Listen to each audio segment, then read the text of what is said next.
67 years old. God damn it. Anyway, this video is all about aging in Thailand and dying in Thailand. I never knew he was 67. He is 6 years older than me, and I look 20 years older than him physically. Jesus Christ almighty, that's incredible. Stay tuned.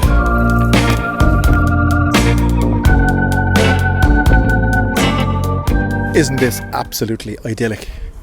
I mean, it is, without a doubt. There are very few places in the world, well, put it this way, there's very few places in the Northern Hemisphere where it's like this at the end of November. And that guy you saw there earlier on, 67. I never knew he was 67. I mean, when I mentioned Tai Chi, you see these ads on YouTube, well, I do all the time, about what Tai Chi can do for you. It can give you a body like that. I mean, he doesn't need to do Tai Chi. I mean, he, as far as I'm aware, he lives off the land. And he doesn't drink, doesn't smoke, never did. As fit as a fiddle at 67. And that's what this video is about. It's about, well, let's say, well, we got to call a spade. We're all going to die. And it's my expectation that I'll die here. Probably almost exactly here. Because we plan to retire here in 2 years. That's if I'm lucky enough to survive till then.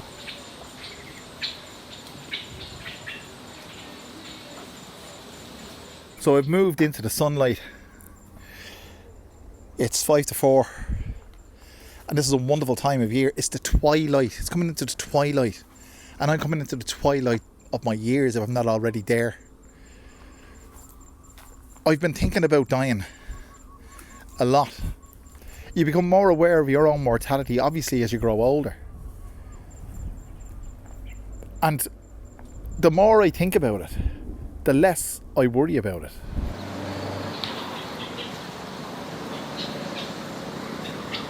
You know, it's pointless. I'm going to tell you a couple of stories about dying. I don't want to share too many personal details, okay? But my sister died 2 years ago. She was 53 years old. She never drank, she never smoked. I have a friend of mine in Australia, a very good friend, Seascapes. He told me there was an Irish girl, and you might have heard of this on social media. She had a TikTok account. 27, from County Kerry in Ireland. Beautiful, beautiful girl. Working up in Western Australia, Northwestern Australia, in the mines. And getting good money. I think they're on about $75 Aussie dollars per hour or something like that. It's big money anyway up there. I mean, she had it all. 27, died of a heart attack. And I've been watching videos, and I don't want to be morbid. Look, how can you be morbid in a place like this? But I you know, when you watch one video and then YouTube feeds these same kind of videos to you, just like me, just like this channel. There you are. I hope you were fed this, and I hope that you found it tasty and desirable. But one thing that's not tasty and desirable is dying. But I'm watching these videos of young people, 20 to 35, with bowel cancer, kidney cancer, cancers I never even heard of. One guy was diagnosed with some kind of bowel cancer 2 days before his 26th birthday. He was going to propose to his wife. I'm mindful of dogs around here. I don't want to reach my demise by being bitten by a hound. God, it's lovely down there. It really is. It's a beautiful setting. You can hear the airplane flying overhead. We're very close. We're on the flight path to Don Mueang Airport here. Air Asia. That's what comes around here. Anyway, my philosophy now is that if someone can die at 23. There was another guy, a jogger in I won't, well, I say Perth, who was out for a jog last week. I heard of him and dropped dead of a heart attack. 23. What's the point? What's the point worrying about it? I don't want to be dying. I mean, I'm so lucky. I'm so fucking lucky. You're lucky if you're watching this video. and you've reached my kind of vintage, or Kunjup over there, that's his name, that's the 67-year-old that looks like he's the body of a 20-year-old. He has the body of a 20-year-old. I mean, God almighty, he's living a wonderful life to look like that.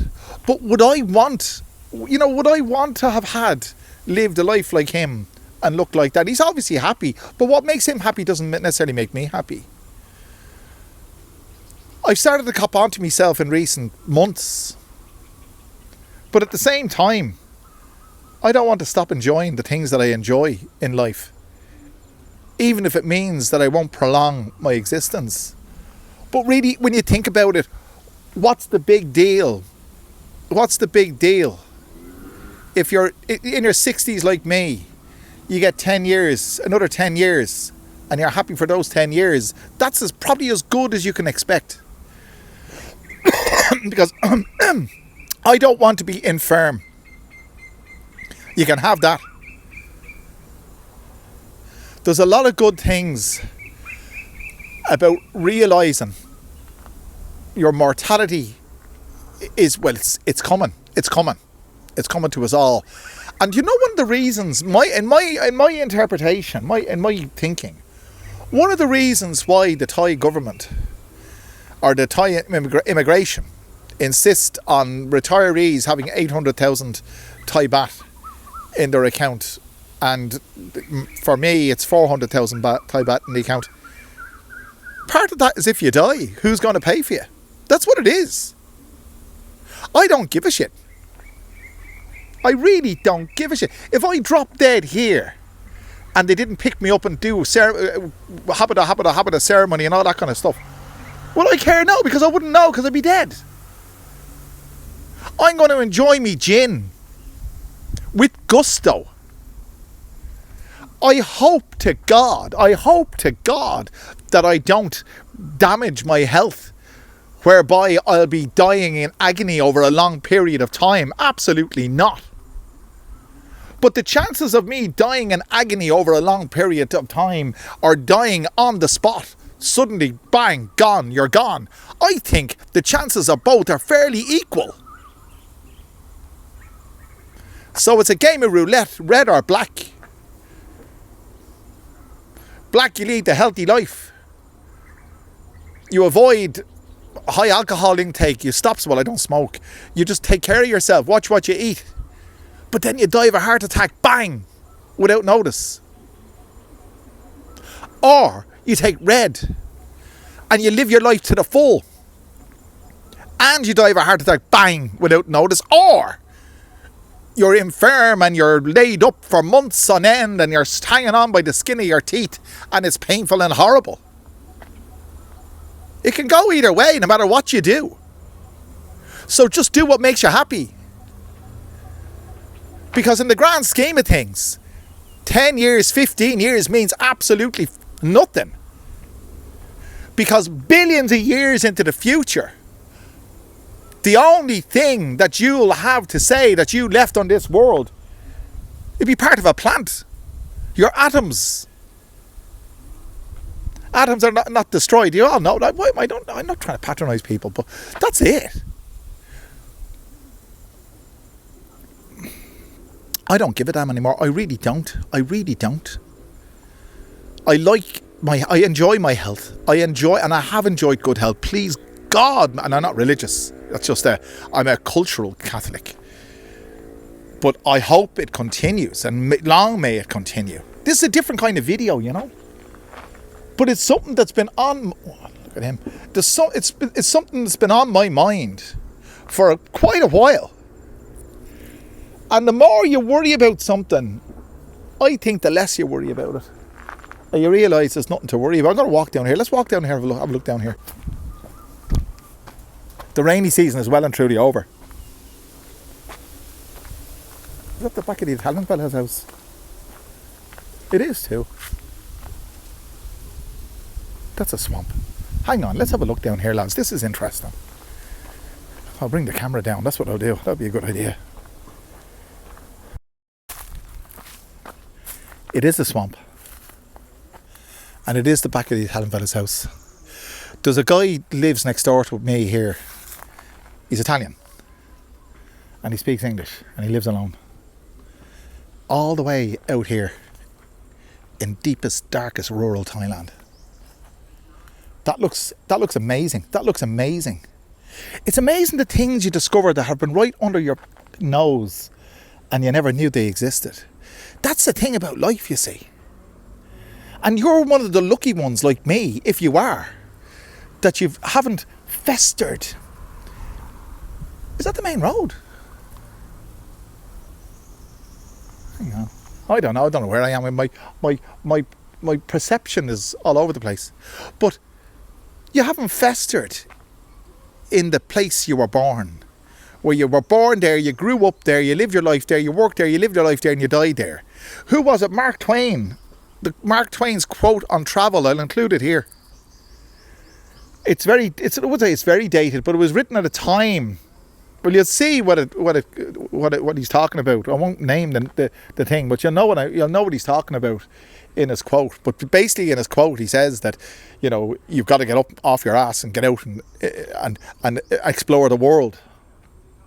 And I'm so glad that I have done it and I am doing it, because I'm getting closer and closer to my own demise every single day. I don't even know. I mean, I'm not going to state the obvious, not patronising, but you know yourself. Just have the beer, have the double cheeseburger, have your fling. Do whatever makes you feel good, as long as you're not interfering with anyone else, if you know what I mean. Not interfering with anyone else if they don't want it. Well, I mean, if they want to be interfered with, you can interfere. You know what I mean?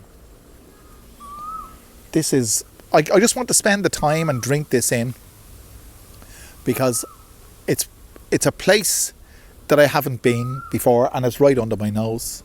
And life is a place I hadn't been before till I came to Thailand. I can tell you that. Living here, it gives you an energy. It gives you it just ignites. It ignites you. It ignites my passion. Get away from where you were born. If you're lucky enough to have the wherewithal to be able to do something like this, to come to a place like this and enjoy a place like this and die in a place like this. They have a very interesting attitude to life and death, the Buddhists or the Thais. It doesn't seem to be such a sad occasion. Well, in my experience of the funerals I've been to here, they have their own way of looking at things.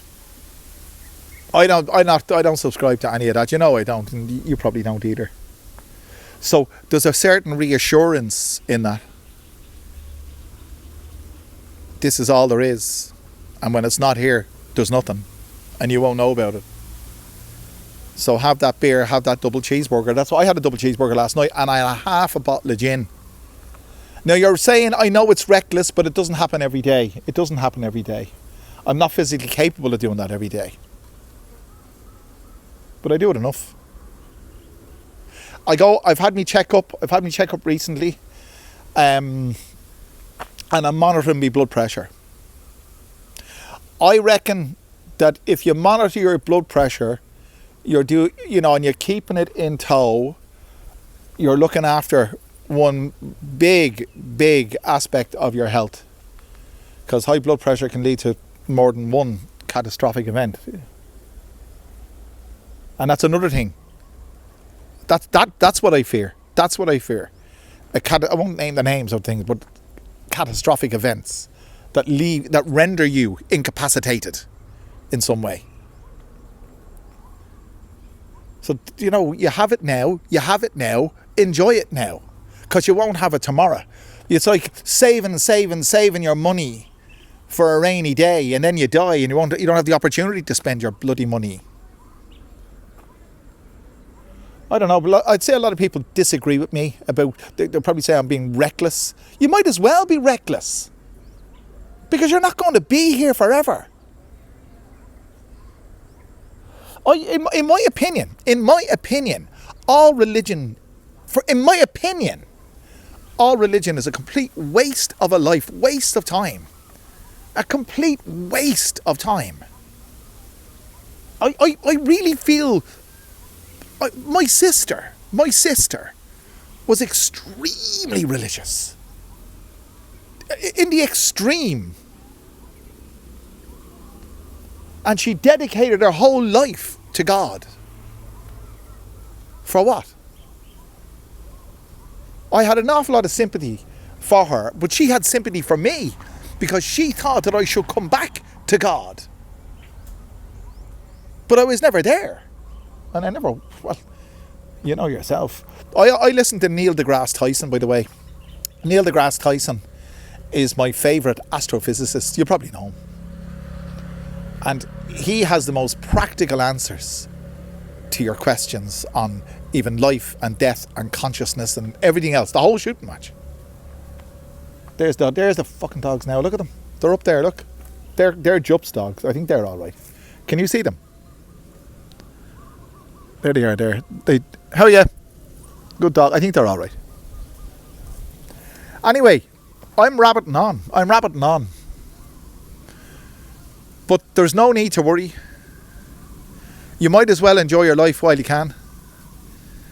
Because you're not going to be here, and you might not be here tomorrow, and something could happen to you tomorrow, and just enjoy it for today. That's it. I mean that 100%. But there's things I wouldn't do. I wouldn't jump off a bungee cord. I wouldn't jump out of an airplane. Because there's things that I won't do, that I'm afraid of doing, that could render me into all kinds of incapacitation. But there's things that I can do that may render me into some form of incapacitation. But it's a reasonable risk. I think having a beer is a reasonable risk. I think having a double cheeseburger is a reasonable risk. Because I've tried all the other stuff. I tried eating protein, the keto diet, and one meal a day. You're sacrificing so much. For what? Because we're all going to end up the same way. But there you are. That's it. A different kind of video, lads. A completely different kind of video. I hope you enjoyed it. I don't know if you did or not. You'll tell me either way.